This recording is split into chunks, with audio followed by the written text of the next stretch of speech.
నేను ఒక ఆడపిల్లని, దయచేసి చెప్తున్నా ఇందులో నా ఇన్వాల్వ్మెంట్ ఉంటే మళ్ళీ మళ్ళీ చెప్తున్నా, మీరు ఏం చేసినా నేను పడ్డానికి సిద్ధం, నేను ఎక్కడికైనా వస్తాను. కానీ అనవసరంగా నన్ను దయచేసి బ్లేమ్ చేయకండి, ముందు వెనక తెలుసుకోకుండా. ఇందులో నా ఇన్వాల్వ్మెంట్ 1% కాదు కదా, 0% కూడా లేదు. ఆయన జస్ట్ ఫేమస్ అవ్వడం కోసమే నాతో మాట్లాడాడు కూడా, నువ్వు వస్తేనే నేను మాట్లాడతాను అని చెప్పి. ప్రతి ఒక్కరిని కూడా ఆయన అట్లనే అప్రోచ్ అవుతున్నారు, సెలబ్రిటీస్ ని. నేను కనుక్కున్నాను కూడా, ప్రతి ఒక్క సెలబ్రిటీ ఇదే చెప్తున్నారు. రిటర్న్ డబ్బులు ఇచ్చి మరీ ఇంటర్వ్యూ చేపించుకుంటాడట ఆయన, అంత పిచ్చి ఉంది ఆయనకి.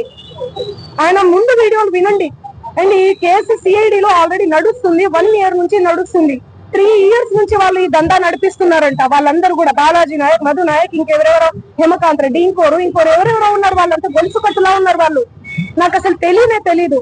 అన్యం పుణ్యం ఎరగని మమ్మల్ని, నన్ను, నా ఫ్యామిలీని దయచేసి రోడ్డుకేసి మీడియా మిత్రులారా నేను మళ్ళీ చెప్తున్నాను, న్యాయం ఎవరి వైపు ఉంటే వాళ్ళ వైపు ఉండండి. దయచేసి మీడియా అంటేనే నాకు చాలా గౌరవం, నిఖార్సైన మీడియా. దయచేసి చెప్తున్నా, మళ్ళీ చెప్తున్నా, వాస్తవాలు చెప్పండి, అవాస్తవాలు వద్దు. సడన్ గా ఇట్లా ఏం తెలియకుండా ఎవరో వచ్చి నా మీద అలిగేషన్స్ వేస్తే దయచేసి మీరు పెట్టుకోకండి. ఎందుకంటే నేను ఒక ఆడబిడ్డని, గిరిజన ఆడబిడ్డని. ఎవరెవరో పడనోళ్ళు మా ప్రోగ్రామ్ కి రాలేదు, అంత బలుప, అంత ఓవర్ యాక్షన్, ఏమేమో ఉంటాయి. వాళ్ళు వచ్చి పడదు అని చెప్పి ఏదేదో మాట్లాడుతుంటారు.